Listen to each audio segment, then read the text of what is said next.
আসসালামু আলাইকুম। স্বাগতম আমার প্রথম ব্লগে। ঢাকার ব্যস্ততা, ট্রাফিক আর কোলাহলের শহরের মাঝেও লুকিয়ে আছে এক টুকরো রাজকীয় ইতিহাস। গোলাপি রঙে মোড়া সময়ের সাক্ষী এক প্রাসাদ। আজ আমি চলে এসেছি পুরান ঢাকার সবচেয়ে আইকনিক জায়গাগুলোর একটি, আহসান মঞ্জিলে, যেখানে প্রতিটি দেয়াল, প্রতিটি সিঁড়ি বলে শত বছরের গল্প। এক সময় এই প্রাসাদ ছিল ঢাকার রাজনৈতিক, সামাজিক এবং সাংস্কৃতিক কেন্দ্র। এখানে বসত গুরুত্বপূর্ণ সভা, অতিথি আপ্যায়ন, এমনকি ব্রিটিশ আমলের অনেক বড় বড় অনুষ্ঠানও এখানে অনুষ্ঠিত হতো। এই ভবনের আর্কিটেকচার দেখলেই বোঝা যায় মুঘল এবং ইউরোপীয় ডিজাইনের এক অসাধারণ মিশ্রণ। বড় বড় গোল আকৃতির দরজা, উঁচু উঁচু গম্বুজ আর নিখুঁত কারুকাজ, সবকিছু মিলিয়ে এটি এক অনন্য শিল্পকর্ম।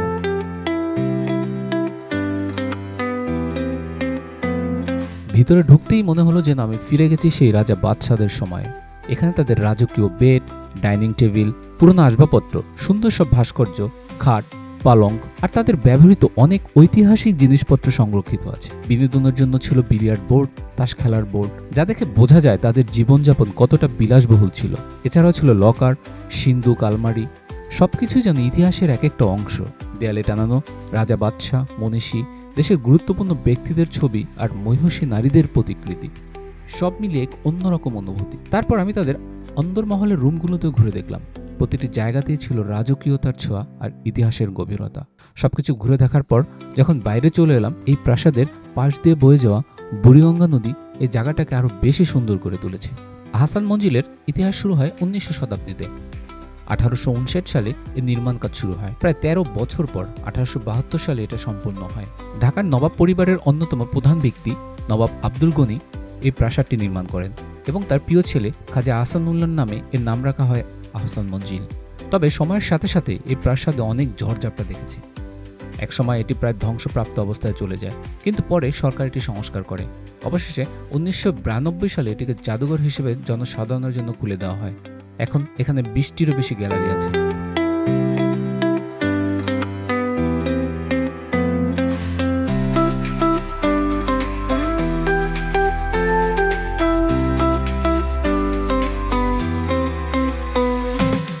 পুরান ঢাকায় আসলে একটা জিনিস তো অবশ্যই করতে হয়, এখানকার বিখ্যাত খাবারগুলো ট্রাই করা। অনেকক্ষণ ঘোরাঘুরি করার পর একটু ক্লান্ত লাগছিল, সাথে পিপাসাও পেয়ে গেছে। তাই চলে গেলাম পুরান ঢাকার জনপ্রিয় জায়গা বিউটি লাচ্ছিতে। এক গ্লাস ঠান্ডা লাচ্ছি হাতে নিয়ে প্রথম চুমুকটা দিতেই মনে হলো সব ক্লান্তি একদম দূর হয়ে গেছে। ঘন দই, পারফেক্ট মিষ্টি আর সেই ঠান্ডা ফিল, সব মিলিয়ে একদম রিফ্রেশিং এক্সপিরিয়েন্স।